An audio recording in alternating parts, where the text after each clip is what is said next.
All right, folks, let's talk about something that very few people want to talk about. And what is that? Let's talk about the transmigration of the soul. Recently, we talked about having a new soul, that some people have a new soul. And they go through these transitions in life and they make major changes. They change their gender, they change their identity, they may change their names, careers, relationships, all kinds of things happen when you get a new soul. Now, we've also talked about reincarnation. We've talked about reincarnation. I believe that reincarnation is a science. It's an advanced science, and we can go back to the Egyptian pharaohs if you want evidence of how old the science is. That 3,000 or 5,000 years ago, the ancient pharaohs had books of spells on the afterlife, the duat, and how to enter the afterlife. So there, and you can look in other cultures and religions, they believe in past lives, reincarnation, new lives. We've also talked about magic, how magicians can choose a body, a future body, a present body, and they can transfer their soul or someone's soul to the new body. And this is something particular to magicians. Magicians are a special class of people, and they've developed these special abilities. Now, once a magician gets initiated, it's a very comprehensive process. It's a very difficult process, and if you're not a magician, you can't do it. Now, there are good magicians, and there are mediocre magicians, and there are very powerful magicians. And each of them has their specialization. Some magicians who have learned those spells, and they're very, so in the world of magic, spells are kept secret. That's why when I started talking about reality magic a number of years ago, the magicians didn't like it because I was sharing secrets of magic. And they let me know that. And I had a number of sleepless nights and dealing with magical attacks. The magical attacks are very difficult to discuss unless you're a magician, unless you believe in magic, because they can distort your reality, so they can create delusions, they can create hallucinations, they can create the feeling of depression or illness or a sudden flu. Those things can be created by magic. So if you explain to somebody, how do you separate depression versus magical depression? That is a very difficult discussion. But from my experience, magic can have a physical manifestation. Oftentimes, a magician will do something more subtle. They'll create a delusion, they'll create voices in a person's head, they will start making people believe something that's not true. I've had to deal with this. I have had to deal with these things because I get attacked a lot. And, one way to attack someone like me is to use these magical, invisible, unscientific attacks. Because that way, there's no way to prove it. And I can be written off as unstable, crazy, hearing things, dealing with depression, rather than people understanding that I am under attack. Because if I say magical attack, well, how do we know? What is the difference? Can you explain it? Well, no. Magic. So, magic, I didn't believe in magic when I first encountered it 12 years ago. I refused to believe in magic because it's not supposed to exist. And I was convinced after a number of very traumatic experiences, I became convinced, and then I became initiated in magic. In many ways, I'm like a postmodern shaman. I have been initiated into magic. And a lot of the attacks on me, a lot of the magical attacks on me, had to do with the fact that those people understood that I had these latent magical abilities. And part of their plan was to discourage me from exploring the realm of magic by saying it doesn't exist, it doesn't have any effect, it's not real, you're imagining things. If it was real, there would be scientific evidence. Since being initiated and delving into it and being taught magic, shamanism, it's really, so reality magic is a modern interpretation of shamanism. The shaman is connected to the spirit world. The shaman walks between the spirit world and the physical world. He walks right between worlds. The shaman can enter the spirit world, and the shaman comes back to share knowledge to the physical world. Knowledge that's important so that we remain in contact, in harmony with reality, or with the planet. I say reality, it's a reality, it's a technological reality. So that's the shaman. The shaman is a very particular kind of person. Not everybody's a shaman. And so shamans, they go through this initiation, they go through various levels of initiation, and some go deeper and some go more superficial. And you can go, it's very deep, right? The moment you think that the spirit world, the other dimensions, the moment you think you've gone far, that's the moment you're deluded. It's endless. It is endless. It's beyond imagination.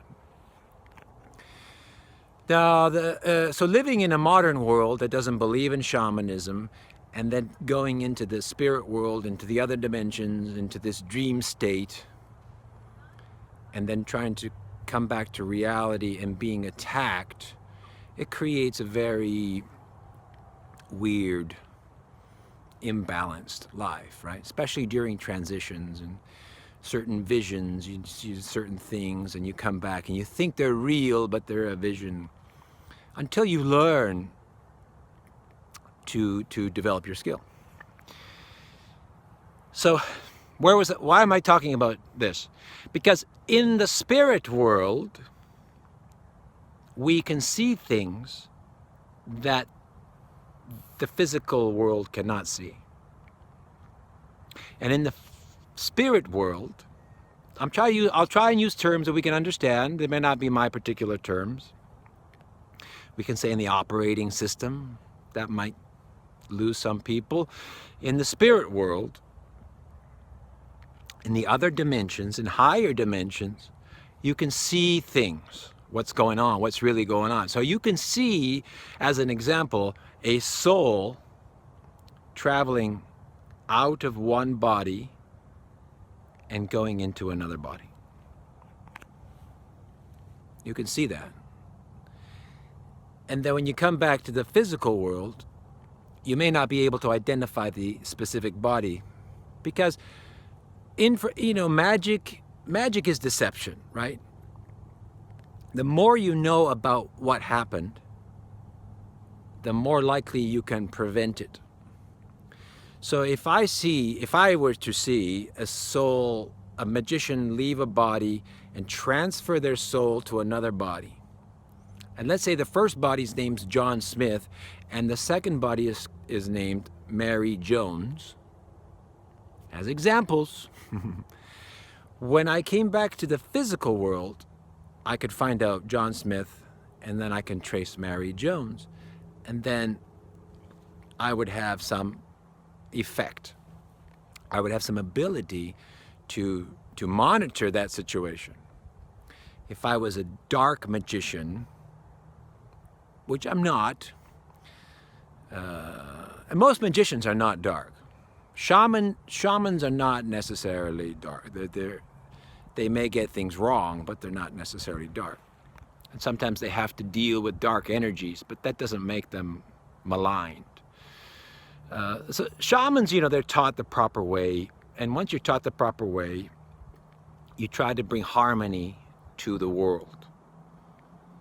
And sometimes you have to deal with a lot of difficult energies, dark energies, confusing situations. Sometimes spells are cloaked, and to break the spell, it's a very complicated, and it exhausts you, right? So it's not a straightforward thing. Because magicians, they're very smart, right? So if let's say there's a soul transfer, and a dark magician finds out, they can interrupt that transfer because they know the names. So the magician would cloak the names, right? Cloak the name, they would cloak what happened. And the more powerful you are, the more you can hide things. And the more powerful you are, the more you can see, right? So the idea is you increase your magic ability, and you can see through the spells, you can see through the illusions, and then you can change things, right? So that's one of the issues we're dealing with, is that if a dark magician gleans information and they come back, they can change stuff because they know. So when we talk about new souls, transmigration of souls, what's happened is there are secret societies. See, I try to give you all the background so that I'm not just jumping into something. I think we need some background. It takes a little time, but it's important, right? So I'm not just trying to tell you something. I want to explain, give you sort of what's going on, give you sort of a basic foundation. So we know all this stuff is going on. You may or may not believe in it. If you're still watching, you're likely to believe in it. If you've stopped watching, you've had your share. Secret societies, within secret societies, there are magicians. So if it's an old secret society, there are very powerful magicians. They've been taught, they've been taught high levels of magic. And some magic is taught by the extraterrestrials. Extraterrestrials can teach, or dark entities, dark beings can teach the magician. And even if they don't teach, they can steal information, right? You can steal information, you can learn stuff. So what they've learned is to transmit the soul of one of their members into the body of another person, what we call reincarnation. But why is this important? Let's go back to karma for a minute. You do bad things, you accumulate karmic debt, so that when you die, you have to pay the debt. You will reincarnate in a lesser life form, in a darker situation. You will have to pay back your debt, right? Now, how do you avoid that? Glad you asked. You get a magician to transmit your soul into another body within this lifetime. That's magic. So what I'm saying is not everybody can do it. Very few people can do it. But it can be done. So why is that useful? Because all of this accumulated debt doesn't have to be paid because they're transferring to another body. And if they do it right, they can probably alleviate some debt using magic and then transmitting the soul. Why else is this important? There's two things. One is these people are avoiding prosecution. So they've been corrupting the world. They've been demoralizing the world. They've harmed society. They've damaged the earth. They polluted the earth. They've psychologically manipulated society and created hate and chaos. And they're not going to be prosecuted, right? They are avoiding prosecution. What does that mean? It means they're going to keep doing it in a new body. And then you'll think, well, that person's gone. But are they gone? If they've transferred out, right? They've transferred out. The body dies, but they're still alive, which means they're going to still corrupt the world. They're still a threat, but they look different, and nobody knows because nobody believes in magic. Nobody believes in the transmigration of the soul. Because science, who these people that created the institution of science, hasn't proven it. So that's one. This two, the second point is, if this person is a male, the secret society member is a male, they jump ship into a 6-year-old girl because they're trying to escape. These people, it's an exodus. They're trying to escape persecution. They know they're getting old, and when they die, they're going to have to face judgment. But there's a loop. If they jump ship, they can't catch them because they're still in this present reality. Technically, they're still alive. Technically, they didn't die because the soul is alive. So the guy, let's say the guy jumps into the body of a 6-year-old girl. The 6-year-old girl says, I feel like I'm a man. Have we heard that before? I've always felt like I'm a man. I'm a boy. I see myself as I don't see myself as a girl. Have we heard that before? Because this could be the underlying factor. Could be. I don't know. I can't prove it. But I know this science exists. I know this spell exists. I know magic is real. And I know that these corrupt individuals are trying to get out. They're booming out. Sometimes you can't find the body you want, so you jump into any body you can find. Find somebody. Hey, there you go. They jump into this 6-year-old girl. They tell the other soul, get out. You know, they convince them after a few years, I want you to go. Then there's a gender identity shift. Takes a number of years, right? So what do the secret society members have to do? They have to go into the society, and they have to say, we have to accept transgender people because their members are coming in. Right? So no one would ever connect those things. Our members are coming in, we're transferring all these people out. If they get persecuted, they're going to have a hard life. So we need to change politics. We need to use our other members to change politics. What's politically correct? It's bad to attack all of these people, right? And transgender, and whatever it is, because they are doing this that nobody knows about. So a woman a high-level corrupt soul vacates the body and goes into a 10-year-old boy. She escapes. We don't know who it is, but we know the boy says, I woke up one day and I felt like I'm a woman. Where does that come from? Can it be something else, some underlying thing? Now, so let me say this. I cannot say, and I am not saying, that in every situation it is this, because there can be other things.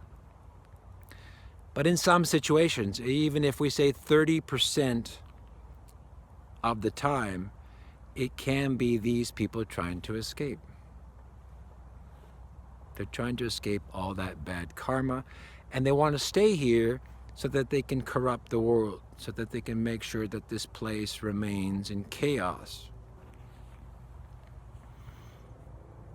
Right? So, and there are other methods and spells, more advanced, that probably are too difficult to explain. But this is something I think we can understand. This is transmigration. The magician selects a body, and using magic and the solstice and the eclipse and the planetary alignments, and they've been transferring people. So you see this shift to avoid prosecution. That's one way to avoid prosecution. It's another way to reincarnate, because if I'm an old man billionaire and I've corrupted the world and I'm going out and I've had a lot of bad karma, what do? You transfer out, right? You find something, someone, and you transfer out. And in the past, what they do is they transfer to somebody within the family. They would transfer the grandfather would transfer into the body of the granddaughter, because the granddaughter would inherit the fortune, right? And then the granddaughter gets older and they would transfer into the body of the son.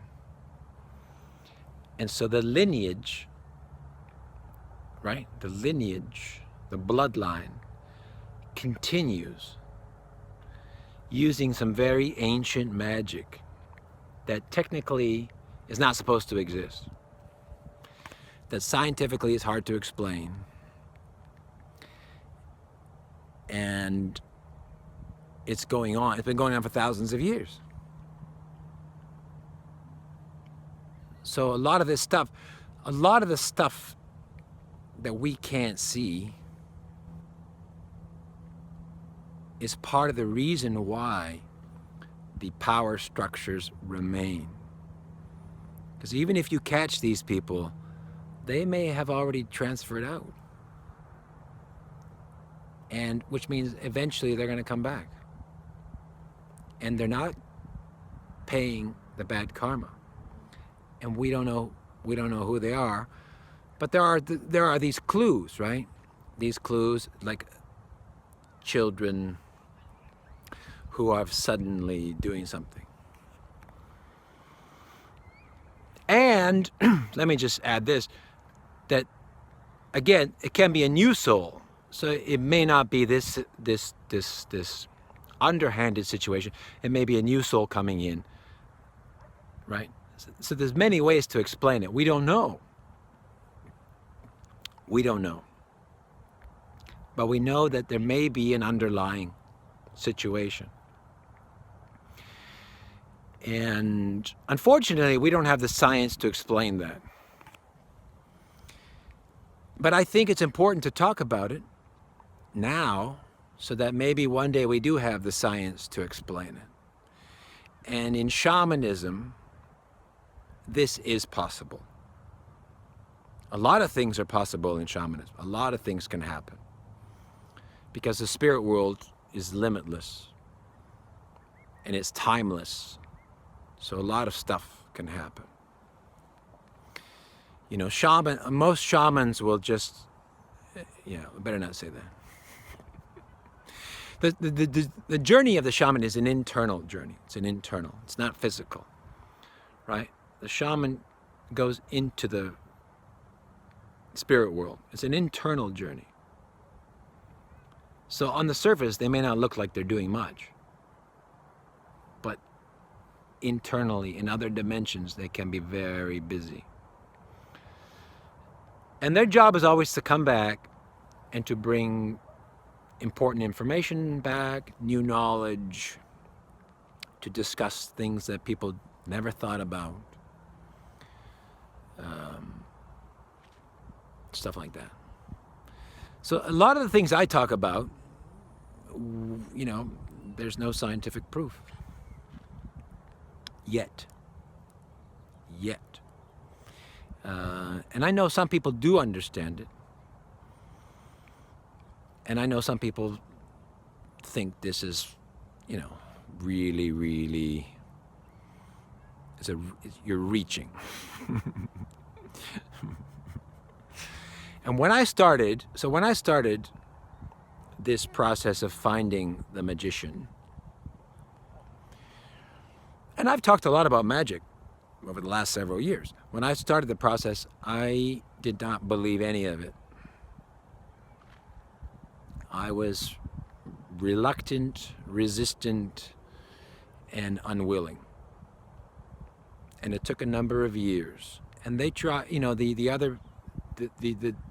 dark forces, they tried to push me out. And I am not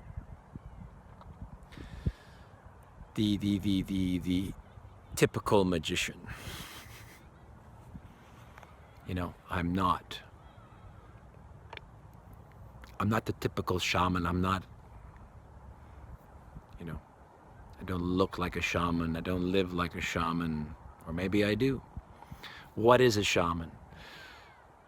And to me, a shaman is a reality magician in the modern world. A reality magician, someone who connects to the technological aspects, the technological infrastructure, the operating system of reality. And they bring back important information to keep things functioning properly. It's not something anybody would choose to do. It's a very difficult life.